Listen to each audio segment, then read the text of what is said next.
Hello, and welcome everyone to the IAPP web conference, Data Mining in the Age of Class Actions, What Privacy Teams Need to Know.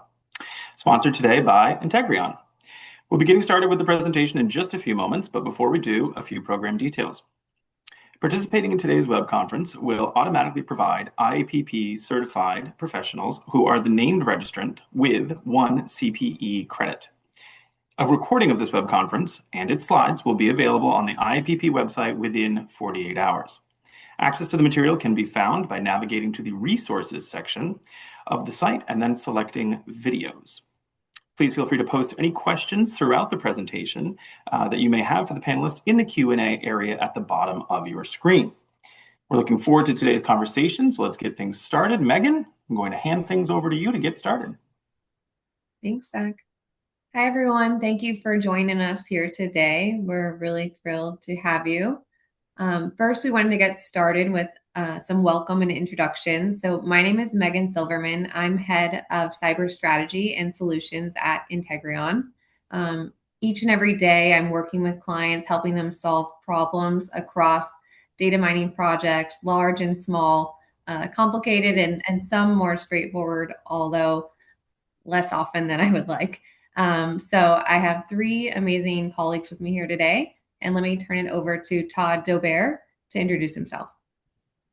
Thank you very much, Megan, and it's a real pleasure to be here today. I am the global TMT head for Dentons.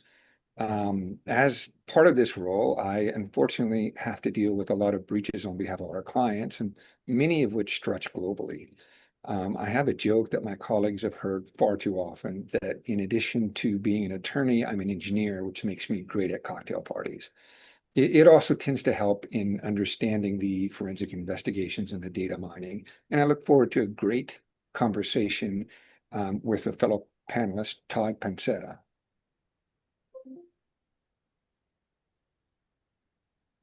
Got to come off mute. My name's Todd Panciera. I'm an associate attorney at Polsinelli in the Tech Transactions and Data Privacy Group. I'm happy to be here speaking with you all today. I primarily work in incident response and remediation scenarios, but handle a variety of cybersecurity and privacy issues for my clients here at Polsinelli. And like Todd, I've got a lot of experience with incident response, in particular data mining and the output of data mining, and what companies can do to ensure that that process goes smoothly and presents the lowest amount of risk to their business. I'll turn it over to Cara. Thank you, Todd. I'm Cara Dempster. I've worked in cyber breach review for the last 10 years, and currently at Integreon, I oversee operations for our global review team. I oversee thousands of reviewers, dozens of project managers, and everything in between, helping to make sure that the attorneys who bring matters to us get exactly what they need prior to notification and hopefully prior to a class action being filed, though those seem to be coming earlier and earlier in the life cycle. Thanks, Cara. So our agenda here today, we're going to focus on, why is data mining important? The shift away from broad notification, defensibility, and what that means, what the deliverable should look like, and how it can be tweaked to each matter to be more helpful, and then cost versus risk trade-offs and Q&A. And I just wanted to note that if you have questions that pop up while we're speaking, feel free to raise them and we can stop and answer questions. We really want this to be more of a discussion and interactive. So please feel free to ask your questions and we'll get to them throughout the presentation rather than reserving everything for the end. Okay, so why data mining matters. So over time, we've seen an increase in class actions. So there were $70 billion in settlements for class actions in 2025. Note, this is not just for data breach class actions. This is overall, but we're living in a very litigious society, and these class actions are being filed sooner and sooner. There were 1,800 plus filed in 2025, and we're seeing a huge increase year over year in the number of class actions filed in data breach specifically. So with that, I want to talk about the shift away from broad notification. So the conventional wisdom used to be, when in doubt, notify. I want to talk to our panelists and get a sense of, are we past that? And what's driving the shift toward more targeted notification strategies? Todd Panciera, do you want to kick us off? Yeah, I'm happy to do that. And actually, Megan, you mentioned your broad notification being sort of the thing that we were doing that we're not doing as much anymore, why we would want to move away from that. But believe it or not, I've been doing this long enough that before there was broad notification, there was very particularized notifications, because the data mining projects and the scope of what potentially triggered notifications was a lot smaller. I think that the shift in the complexity of cybersecurity incidents and the volume of data that clients have is really sort of what drove us to those broader notifications, the contractual requirements that businesses now have to try to protect their data in this landscape of more regulatory scrutiny, more consumer awareness of their data privacy rights and their expectations when they're doing business with a particular company. And then the desire also for businesses to be very transparent with their consumer base or with other business partners about when they've had an incident, in an attempt, I think, to shield themselves from risk and liability. But what we've seen is that a lot of those broad notifications, while really well-meaning, can sometimes open up companies to a lot of exposure that they don't anticipate, right? And I think a lot about recent incidents that have impacted, for example, T-Mobile or MGM, where those companies made the decision, I think maybe because they had a lot of data implicated in an incident, to sort of try to get in front of that by posting a public notice in the interest of being transparent with their consumer base and with their business partners.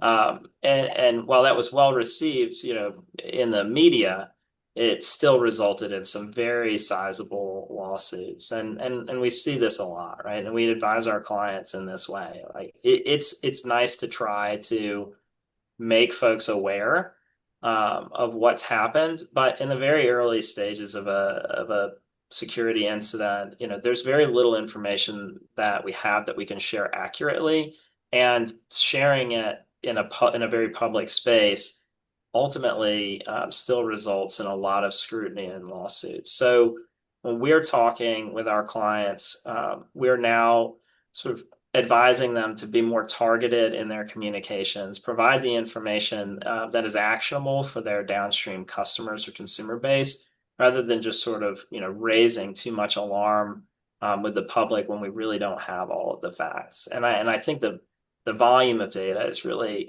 more than anything what's driving a lot of the risk in that space. Todd, do you have other thoughts on that? Yeah, no, I agree with what you're saying. I think the important thing to think about with these breaches, first of all, for the vast majority of the clients that we see, they're victims of a crime. And the unfortunate result of a lot of the regulation and litigation is that you go from being a victim once through the breach to becoming a victim for hindsight is 2020. Why didn't you do this? How did you do, why did this happen in the first place? Why didn't you tell me more? Why aren't you telling me more right now? So I think that when you approach these problems, what's really interesting is every single client is different. They face different pressures, both from a regulatory standpoint. They could have different standards across different regions. They face different contractual obligations because a lot of the regulations require other business partners or customers or other people to push obligations down to you. So your notification obligations or even your incentives aren't necessarily driven just by a single regulation that says you must provide notice within 30 days. So when you find yourself in a situation like this, I almost think it's not as much even just a question of broad versus targeted. When I think of targeted, I think more in terms of quality, because doing data mining and really understanding what data is at stake here allows you to have higher quality conversations with the regulators, with the victims, with your business partners. And I think that that's an appreciation for the importance of quality has grown over time and has become even more important now that even before any harm has occurred, frequently clients face like up to 9 class action complaints filed. And I will also note the irony of the fact that we're seeing very low enrollment rates in, for example, credit monitoring in the US because everybody's just exhausted and most of their information has probably been breached already. So very low interest on that. And yet the class actions have skyrocketed, being filed before there's even any, in many cases, any information actually about what was leaked, if any. And so as we're having this conversation today, I think it's not only tied to notification. It's not only if, but it's also how and what you say and the ability to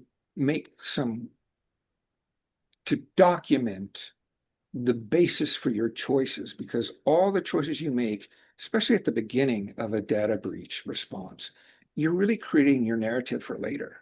So when you're down the line in litigation or when you're talking to a regulator, the steps you take, the analysis that you do, your documentation of why you're doing what you did when you did will make those conversations so much easier and will not de-risk, but will at least minimize the chances that you're going to be attacked at the back end or that you're going to have defenses that would have otherwise been available to you, not available because you didn't take the time to make wise decisions about not only engaging in data mining, but also the quality in which you did that. Thanks, Todd. Cara, can we take a step back? We have an audience question about, can you clarify in what context you're using the term data mining? So Cara, as the operational expert, can you explain, what data mining is? This is a great question because you have the term of art data mining, which exists in data circles as well as the review side. And then you also have the general use of the term as it's used by our friends at law firms. So when Todd and Todd say data mining, 99% of the time they're referring to the whole review, the identifying of the relevant documents, the identification of what contains PII, and the extraction of the PII from the documents. Versus in data circles, you'll hear data mining. It means something very specific about the automatic identification of PII within a larger data set. So that's a great question. Use it in the more general colloquial sense for this purposes of this conversation. And Cara, if I can follow up on that, something that's really interesting is we used to really, at least in the US, focus on PII as these defined sets of terms in each of the states. That day and age is over, because when you look at the way personal information is defined by many states, including California, any persistent identifier could end up being considered to be personal information. And we're also looking at it, from this multifaceted approach of other business sensitive information that might not count as personal information for anything, but for the purposes of your data analytics can still be absolutely critical. So it makes the job a lot harder, but it makes the importance of making wise decisions at the beginning about how thoroughly you analyze and what you're looking for all the more critical. Yeah, Todd, I think that's a good point. It's, something that I picked up on that you said was that the data mining really ought to focus on quality. And that's a focus for us too, because, what is reportable in the United States is still by and large, like the legal requirement is to notify based on PII, right? But there are these other broad categories of personal information that are both acknowledged in statute, but also, in consumer expectations, where our data mining exercise really needs to focus on that quality, that being knowledgeable about the data set that we maintain. Because look, setting aside the sort of litigation risk, which does exist, there's, a more practical sort of business risk of these data breaches and losing, trust. And in an era where folks are more focused on data privacy and their perceived risks from, a loss of autonomy over their data, they're more savvy consumers, right? And they want to understand what data they're sharing with the businesses that they're, or the places where they're, retail shopping, or banks that they are, using for their daily transactions. And they want to understand why you have my data. Why do you still have my data? Well, what are you doing to protect my data? And those are questions that we can't effectively answer if we don't have a good view of the data, right? And the reality is that businesses collect so much data, and they struggle sometimes to really know what data they have. That when an incident occurs, it does take, a significant effort to get our arms around what is the data that is implicated, and what does it relate to, and why does the company have it? We often discover it during our data mining reviews that businesses have files that they weren't fully aware they had, or that the age of records is greater than what they anticipated. And part of our job is to come on the back end and say, like, this is what we noticed during this review, separate and apart from your obligations to consumers right now, to come back and make some improvements in your data collection processes, your data retention processes, to minimize the risk to the business and to minimize the risk to consumers. So, yeah, I think I was thinking about this the other day because there was a news piece on a particular organization that had a large data breach, and the consumer had reached out. Consumer who happened to be a reporter reached out and said, how is it that you have my information? I have no relationship with this business. And that is a question that our clients get a lot when we send out notification letters. Doing effective data mining is going to allow us to answer that question. Here is why we have your data. Here's why we're permitted to have your data. And here's what we're doing about this, going forward. Yeah, and I think to add on to what Todd said, and it sounds extremely odd with another panelist named Todd, because it sounds like I'm speaking about myself in a third person. I'm not. Anytime I say Todd, I mean Todd Panciera.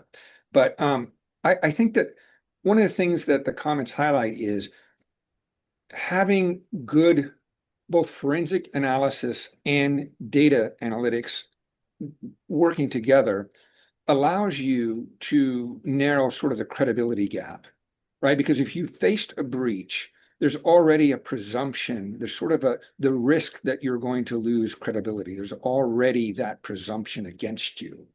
And if you're unable to speak with confidence or with specificity, I mean, there are reasons, obviously, for privilege and for not wanting to create additional security risks that you can't say everything. But I assure you that the more you know about the data that was impacted, exactly how it was impacted, being able to exclude certain types of data from having been impacted, all of that knowledge allows you to communicate in a much more credible way with all the parties you need to communicate. That's why, another reason why it's become so absolutely critical as we move on in years here. And I know that I saw another question in there about why there might not be as much interest in the credit monitoring. And I'm a technophile. I read every term. I go through the privacy settings of everything and make sure I've got everything set up. Anytime I get a breach notification, I sign up right away, even though I'm signed up for 10 times. And I think that what's happened is I think people just assume that all their data has been breached already. They've gotten so many of these notices. And I think that there's just fatigue and people just give up on it. And I think that that's a really unwise choice. But I think that a lot of people, at least in the US, either ignore it or they have their credit reports frozen and they're like, what more can I do? I've frozen my credit reports.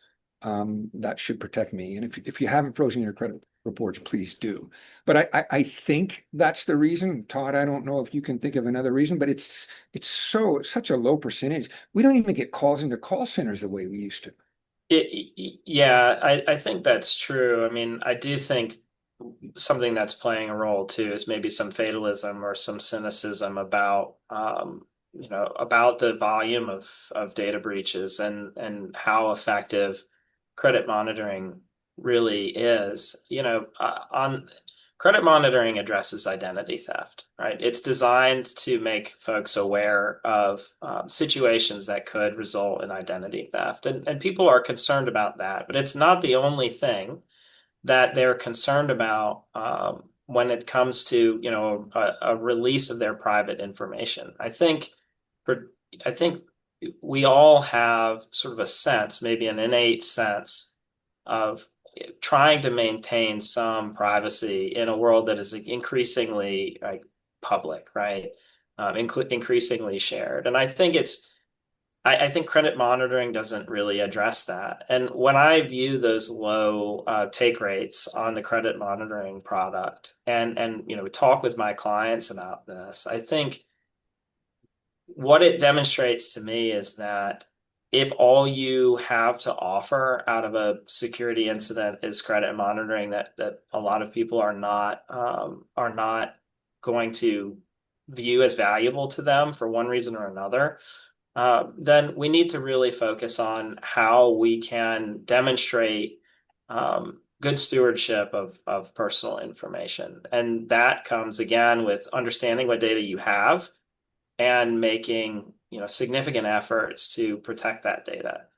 I have a Go ahead, Karen. Anecdotal another perspective to this. So in my second life, I am on the board of trustees for a local nonprofit.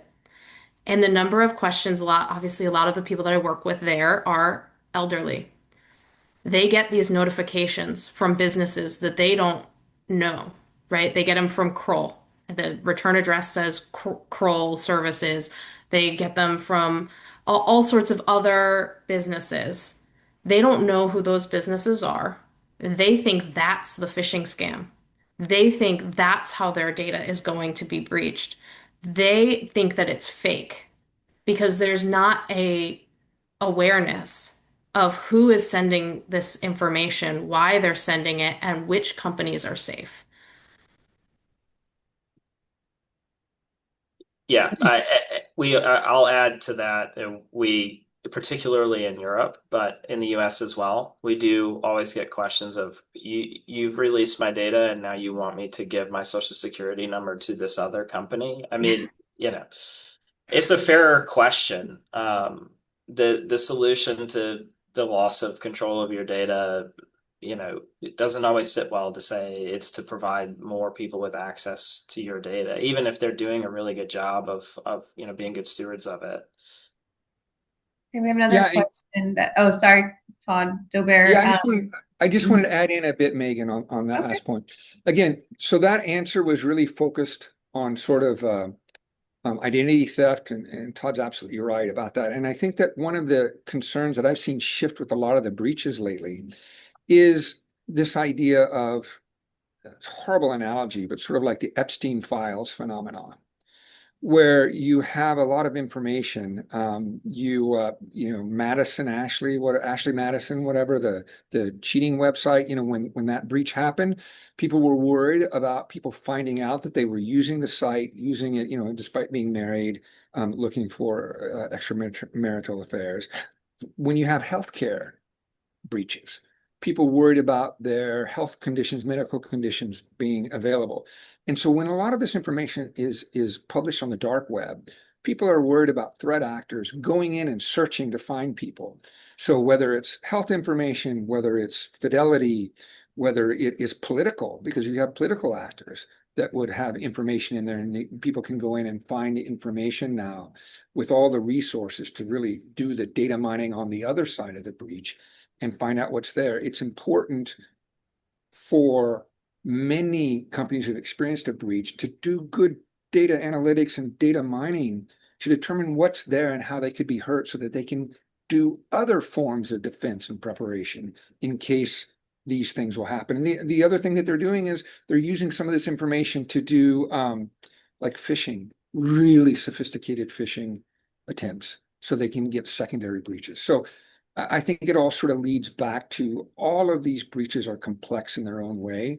And I think that that's why we moved away from that simple litmus test, at least in the US, of here's the elements I'm looking for. Just tell me whether we have them or not. We'll use them for a notification. And we have another question on the board. After the lack of attorney-client privilege decision related to Capital One out of Virginia, are clients having law firms hire forensic specialists to investigate the breach? I'll take the first shot at that. Absolutely. And so first of all, I think that the law regarding privilege is going to continue to evolve. So I don't know that there's a set answer for every jurisdiction for every case, but there are a lot of good reasons to have legal sort of running the lead of this and monitoring the conversations that go far beyond whether it's strictly privileged or not. So, knowing that there have been some very challenging cases for privilege doesn't really change the fact that there are real advantages for having particularly outside counsel sort of managing the forensics, the data mining, the responses, and being included in conversations and preparing for litigation, frankly. Yeah, I'm glad. I was glad to see this question because I think it's very important for everyone practicing in this space. If you're in-house at a company, to understand that the Capital One decision makes it more challenging to invoke attorney-client privilege over, a cybersecurity investigation, but it doesn't make it impossible.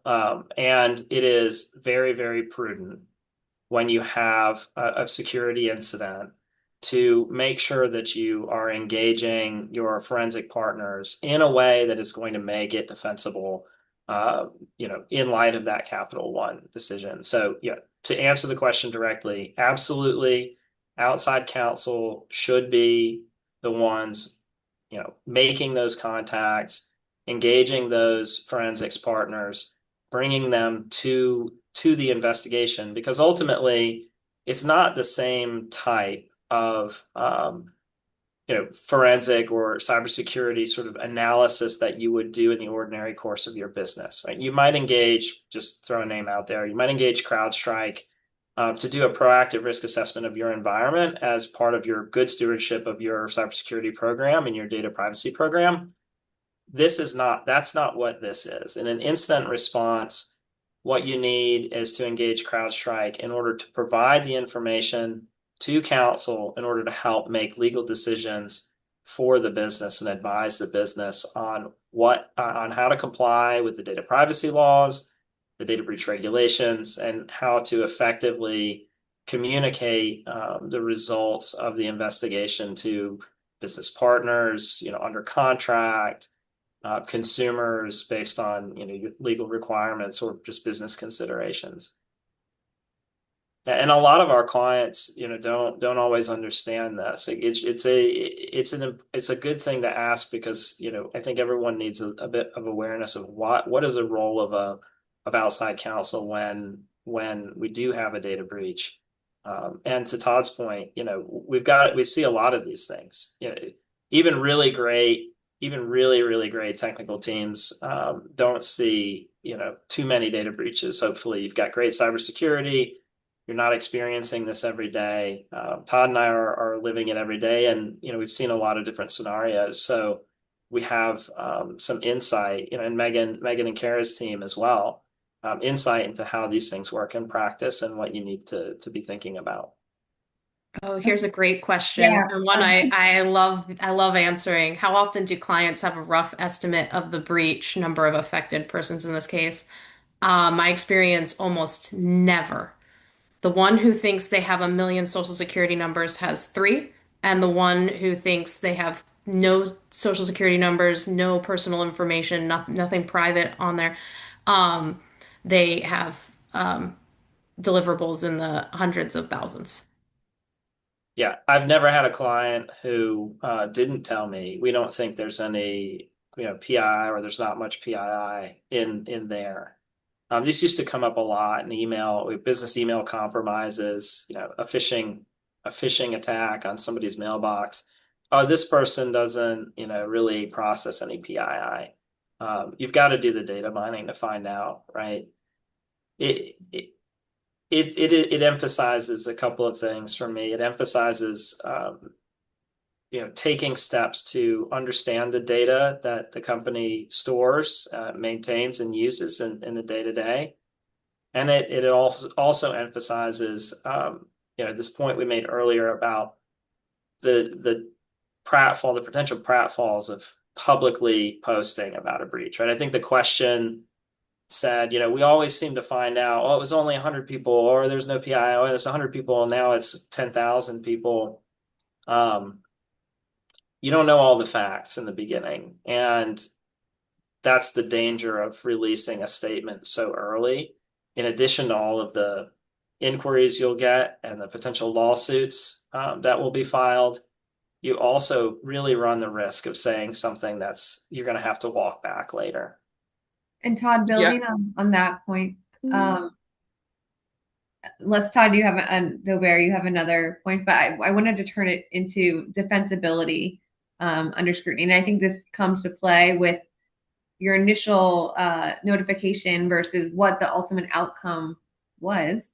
How can you ensure that what you're doing after a breach is defensible? And what are the regulators looking for? And what are the plaintiffs' counsel looking for in your breach response? And how does that differ for a healthcare organization versus maybe a SaaS company? And Todd Daubert, I'll turn it back to you. I think.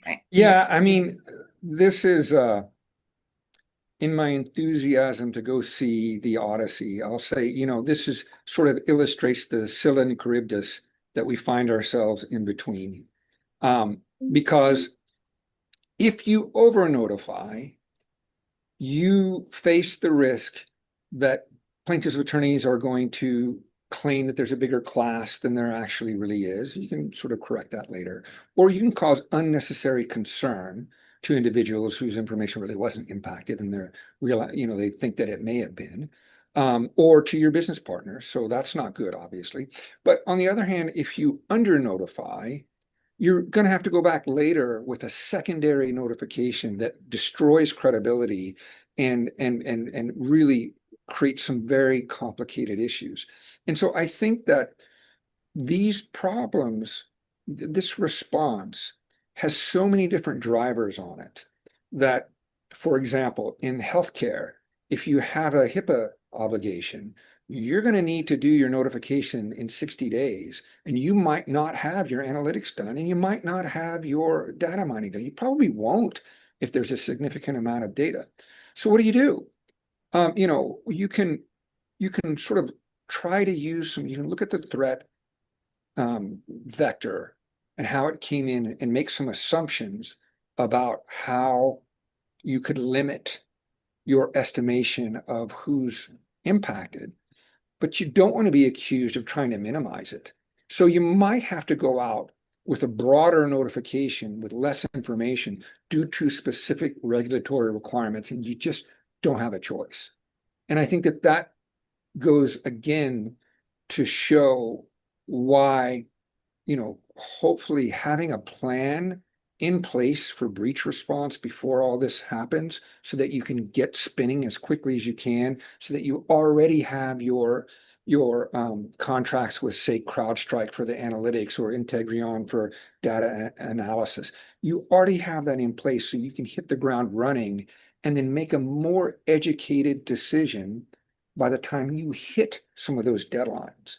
But I think that sometimes you don't have a choice. You might not want to do something, but you're forced to go out with a notice that may be broader. And, again, focusing in on the quality of what you're analyzing for and how it's not just doing data analytics. It's also how, the vendor who does it, Integreon, doing a good job of following the instructions of the client and counsel thinking about what should they be looking for? What do we care about? What do we not care about? How do we want this information presented to us so that we can have the types of information we need to make the particular decisions in that one area? And I think that that's just of critical importance, but it's seldom just one requirement that you're looking at. You're looking at it several different objectives, and you have to ensure that you get the right mix to optimize your response, considering all of them. I don't know, Todd or Megan, if you. Yeah, I think when I think about this question or this topic, defensibility under scrutiny and the pressures that Todd D is describing, the tension between maybe the tight regulatory deadlines you have to notify and the desire to be accurate in what you report, with just the practicalities of how long it may take to look at volumes of data that we're seeing now. And I'll just, as an aside, I will say, like, the volumes of data that we are seeing that have been stolen are increasing dramatically. The time to response for good cybersecurity teams is shrinking. Like, you can see this statistically. The time to response for data breach incidents that used to be, the threat actor was in our environment for a year and a half. Now it's the threat actor was in our environment for 24 hours or less. But the volumes of the data that are coming out of these, breached entities are increasing dramatically. So you've got to think about, the practicality of getting through all of that data in order to do, as Todd said, to comply with those regulatory obligations. What this means for defensibility is that you cannot do what some might have done in the past, just to hand out all the data over to the data mining team, say, thank you very much, please review the data, let us know when you have done it, when you've finished it. And I view that to be my job as counsel to make sure that all of those processes are driving forward. And Integreon is very good at what they do, but they don't know my client's business and they don't know the data until they start looking at it. And so they're trying to get up to speed and understand what it is that they're looking at to know, for example, is this a social security number? Is it some other kind of 9-digit identifier? I have to make sure that the dialogue between Integreon, myself, and my client remains open so that we can shape the review and not have to go back and repeat things or have inaccuracies in the final output. And then in some cases, we may do some interim reporting based on what we learn during the process rather than waiting through to the end. So I'll just use an example of something that I've been doing a lot lately, which is to come back to Integreon, as they're reporting out to me, here's sort of the progress on our data mining effort. And I'll say, can you tell me the number of social security numbers you find? That's an easy thing to dedupe and provide to me so that I know the number of unique social security numbers that have been found at this stage in the data mining review so far. And I can ask them to tell me, what are the top 5 data elements that you're seeing in this review? What are you finding? Are you finding social security numbers? Are you finding driver's license numbers? Are you finding, is it predominantly, PHI or medical information? That allows me to make sure that we're continuing to assess the client's sort of risk, the consumer's risk, and the obligations to notify based on that information. We might develop a different strategy based on that output. If I get really good metrics from Integreon and they're telling me, we're seeing this information, but it appears to predominantly come from these file paths, which I know from talking to my client relate to HR, maybe we can go ahead and discharge notice to employees based on what we know right now, and do it in a pretty precise way, even though we've still got a lot of work left to do to look at this data. It's a really great point, Todd. And I think that like employees, it's a good one because many breaches hit employees, right? And so there's enough data that your notification, your analysis is going to go for some time to look to see what exactly it is. But employees know about it. Some employees know. So you've got like rumors going around, and if you have a good idea that your employees were hit, what we've done sometimes with other clients is we've given notice internally pursuant to using the normal means for communications with employees and said, look, we've experienced an incident. We're analyzing it right now. We're not going to wait. If you're an employee, here's your credit monitoring. Here's steps you should take. Just be aware. We'll provide you with more details once we have it. Right. Then you do your analytics and finish that. Then you give your mailed notification, because many states require a mailed notification, and you give that mailed notification and you file your state AG reports, and the state AGs come back and say, well, wait a minute, you didn't send out this letter until 4 months after the breach. If you're able to go back to the AG and say, yeah, but within a week, we told everybody the same content and gave them the protections as a prophylactic measure, a lot of times the investigations pretty much go away because you're not using the analytics as a means for hiding or getting out of taking responsibility for it. You're trying to be accurate. So again, I think it's that multifaceted thing. And to get back to the defensibility, you must document what you are doing and why you are doing it. I can't tell you how many clients I've had who actually do the right things, but they don't document it. So later, when you have a conversation about it as part of litigation or as part of a regulatory investigation, you explain what you did and why. And the response is, well, that's just a post hoc rationalization. It's convenient for you to say now. It's infuriating. Take a look at NIST standards, for example, for security. NIST says you're supposed to identify your threats by order of magnitude, take your resources and allocate your resources according to the magnitude of the threat, right?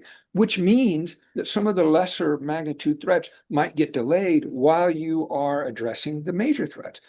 If you get stung on one of the minor ones, and you haven't documented that you put off remediation of that because you were remediating something big, which is actually the right thing to do according to NIST, you can be held responsible for it. So as you're making these choices, ideally you've got it all set up before a breach happens. You've got a breach plan, so you shows that you're following your plan. But even if you don't, getting counsel involved, documenting why you're making certain choices, documenting what you've told the data analytics, document what you told data forensics.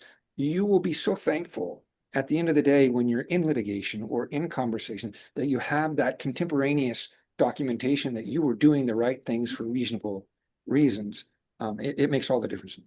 Yeah, I'll highlight something that you said though. Get counsel involved to document those decisions because I think just it's an unfortunate reality that things that you put into writing can and will be used against you in eventual litigation. And the way that things are trending, there is much more likely to be litigation now, even over very minor data breaches. Well, we would say minor. We'd say a few hundred people's information is impacted.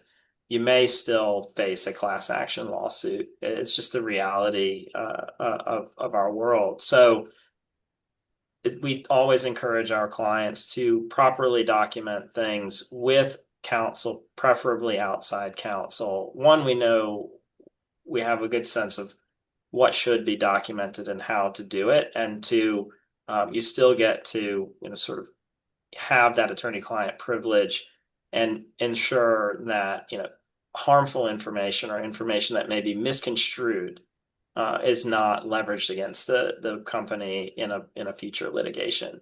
And it's also helpful to remember that if you have a data breach that doesn't result in litigation, the documentation for that incident may still be discoverable in some future litigation, right? So while this one wasn't a big deal and we had a favorable outcome and look, we did our forensic investigation and determined that there was no data that left our environment at all. And so we've documented all of that. But then later we have, a significant data breach. You will be asked about your prior incidents, and all of those documents will be discoverable. So we're always threading that needle, right, between doing what is expected from a regulatory standpoint, but also doing what is good stewardship for our clients and their level of exposure. And what Todd P. said happens more often than you would think. You unfortunately get multiple breaches at a particular client. And so that can become very relevant. And one of the good uses for litigation, if you've done your analytics well and you've documented it well, is that you can have hopefully a better chance of breaking the narrative that there's a pattern at the company of negligence or failure to have good security, because you can sort of show these aren't the same incidents. And the fact that we have two doesn't show a pattern, two completely different issues. So very important. Cara, I see a good question for you about Absolutely. AI and automation tools, and how are those looked upon in the data mining world? How are they helping to facilitate, and are they defensible at this point in time? So on their own, as they're advertised, no, they're not defensible. As you've heard, even just in this conversation, there's so much nuance for each individual client, for each individual law firm, and these programs are designed to ignore nuance. Social Security is defined in one singular way, and it is only identified in the documents in one singular way, and you don't get any feedback on what was possibly a social but dismissed because of how the prompt was written. You don't get any insight on why something was identified as a social, and you don't get to change how those things are identified. So while these tools can be helpful in that initial phase where the client needs general information, how big of a target is on our back right now, about how many people are we looking at, what types of things should counsel be, focus their attention on first. There are tools that can help in those situations. There are some tools that can help in categorizing images with no text, for example. So there are some AI tools that can augment a review, but not without significant human in the loop. And by that, I mean you're paying for the AI to review the document, and then you're paying for a human to review the document. You're not skipping documents and just paying the AI cost for document review at this point in time, because there's just the complexity of a data breach review is so much more than anyone gives them credit for. I have been on several data breach reviews that exceeded the complexity of any second request I've run, any managed document review I've run. The level of precision and level of complexity is vastly underestimated, especially by the companies that are developing these AI tools. Yeah, I love this question. And I think I love it for a few reasons. But one, I think it's a really great segue into this, it's the next topic on our agenda, the output, the quality, and the practical considerations. Now, I read the question in the chat, not to be asking so much about the use of the efficacy of AI to do data mining, but to the efficacy of AI to tell us what the legal obligations are based on the results of the data mining. And I think what Cara described, and the ability of AI to actually do data mining, and then the ability of AI to assess the legal obligations coming out of it, those two things go hand in hand.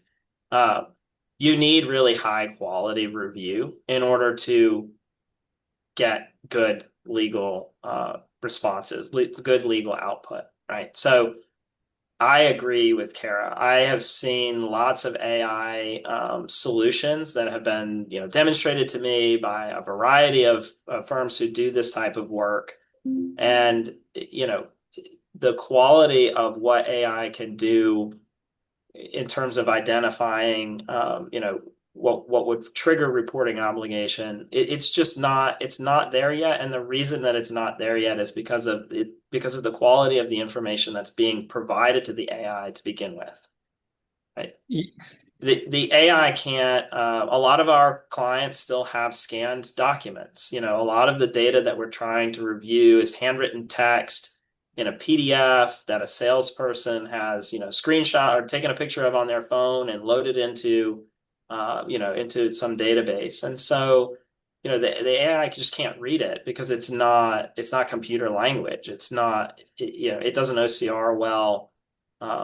And turn to text well, and so the AI doesn't know how to interpret it. Yeah, exactly. Somebody just commented in the chat, garbage in, garbage out, right? So Yeah. It's helpful to do, as Cara said, to sort of point us where we need to put the human reviewers to look, but it's still a human process if you want good results. Yeah, and I actually think I'm a huge fan of AI.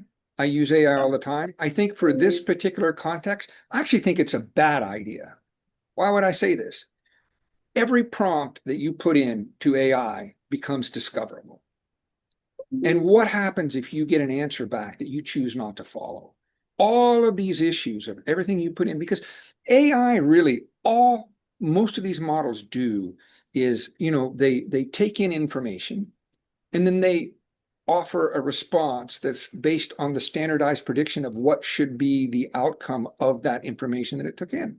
Right. So for it to work really well, you would have to put in all of the context, all of the assumptions, which would be a huge job in and of itself, replicating all of like Todd P's experience and what he knows about the client and everything to get it in there so that you get a good result, all these facts, and then all of that becomes discoverable.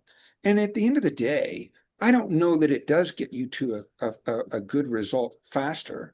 And I think it opens you up to privilege issues. And I think that in the end of the day, you don't come to Todd P or me to get a list of black letter law. You don't need us for that. You come for judgment and you come for wisdom and you come for experience. And that's just something that AI isn't good at. So it's not so much being threatened by AI. It's that AI is a good tool for many jobs. I don't think it's a great tool for this particular job.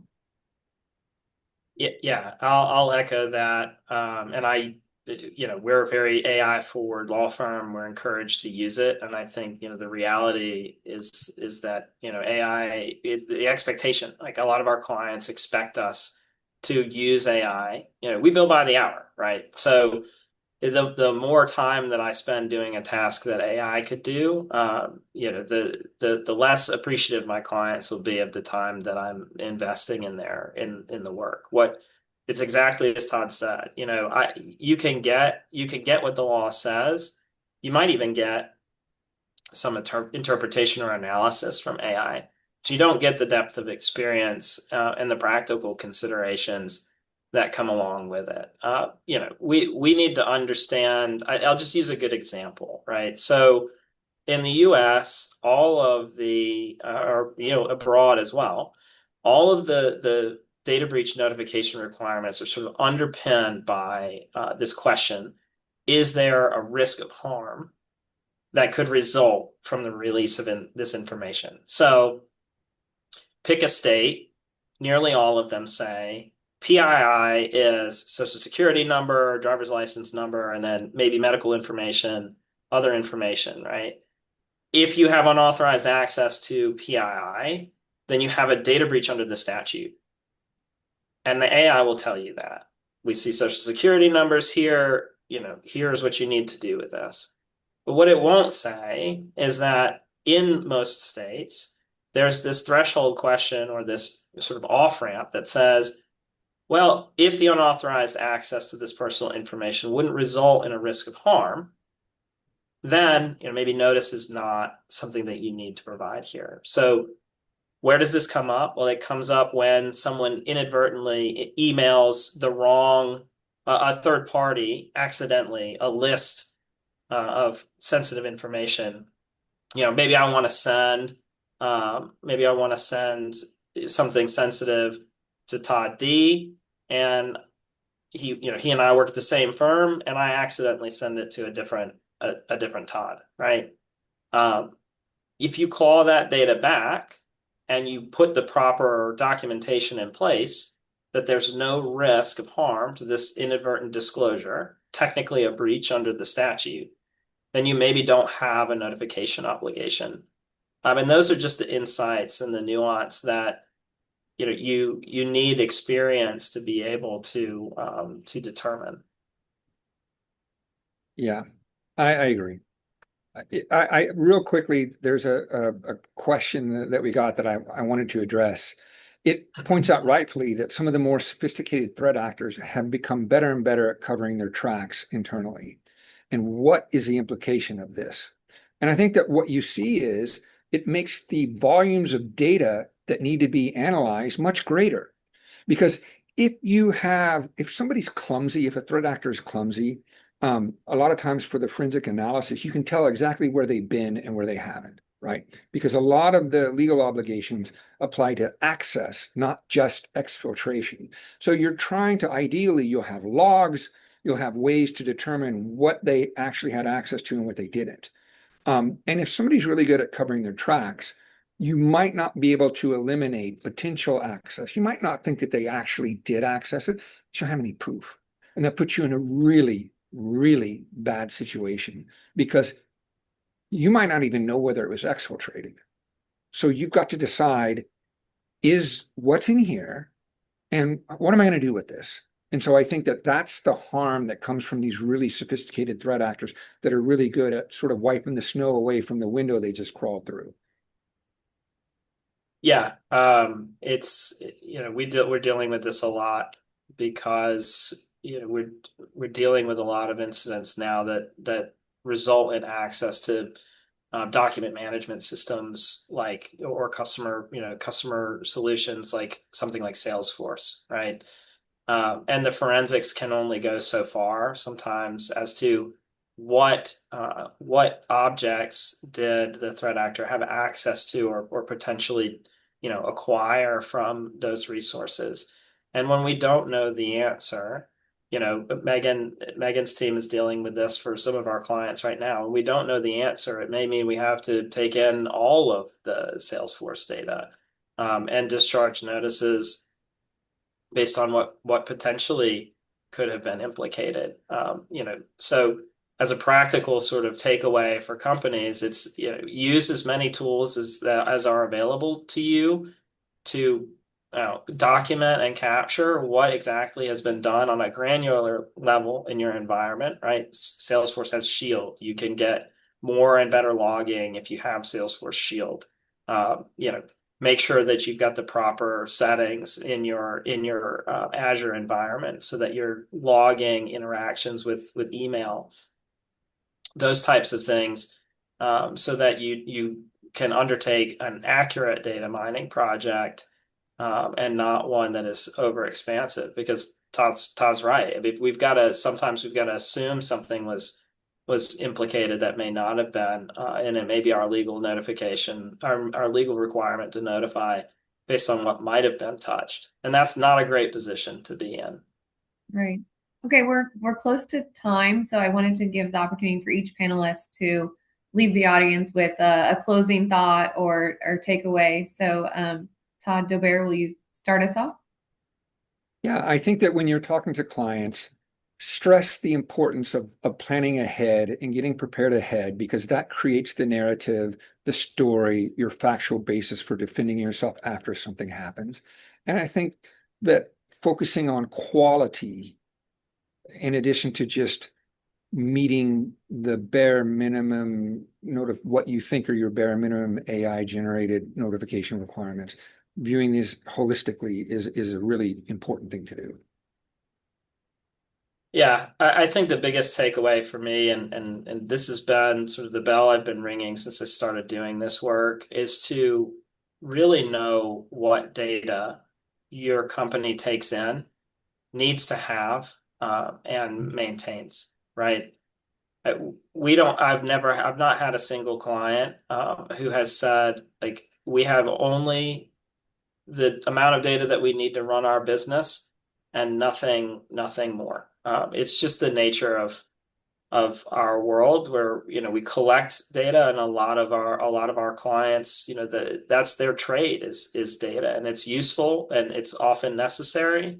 But understanding what data you have, where it lives, and who has access to it on the front end makes these data mining projects much easier, even if we have to look at a lot of data, because I can go to Megan and I can say, Megan, here is where I think the sensitive data lives based on what my client knows about their resources. And here's what we need to look for. Cara? And I think to get the most out of your vendor, open up the lines of communication, sometimes without the client, you and just counsel and vendor, and be open about what areas are most important, where you need the most answers early, and what can maybe be less detailed. The best protocols that get the best results are the ones where there's a section that's really detailed and a deep dive, and there's other sections where just health information is a tag, as opposed to, because that's not relevant for this review. If there's health information, that can be a general, and then, but we need to know every country there's a unique identifier for. So know where they can summarize and where you need really good detailed information. Yeah, that's a great point too. All right, Zach, how'd we do? I think everybody did great. Yeah, I did have a quick question before we wrap up. If there's anyone either with us live now watching, or that is going to be accessing this in the future, is there any specific person or just the website, if they had any follow-ups, any follow-up questions for any of our panelists today? I know sometimes people say, oh, you can find me on LinkedIn or check out the website or anything like that. Yeah, I mean, you can find us all on LinkedIn, but if you have questions for the panel that weren't answered, you can email me, megan.silverman@integreon.com, and I can help facilitate getting you the answers from the correct panelist.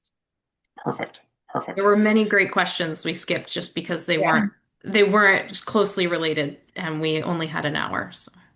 Too many questions is always a wonderful problem to have. So happy to see that. Well, thank you, everyone. That's all we have time for today. Thank you again, of course, to Todd, Cara, Megan, and Todd for sharing their valuable knowledge with us today. And of course, a big thank you to Integreon for sponsoring today's program, so it is free to our audience. That wraps up the program here today. We hope to see you all at a future web conference. Thank you, everyone. Thank you.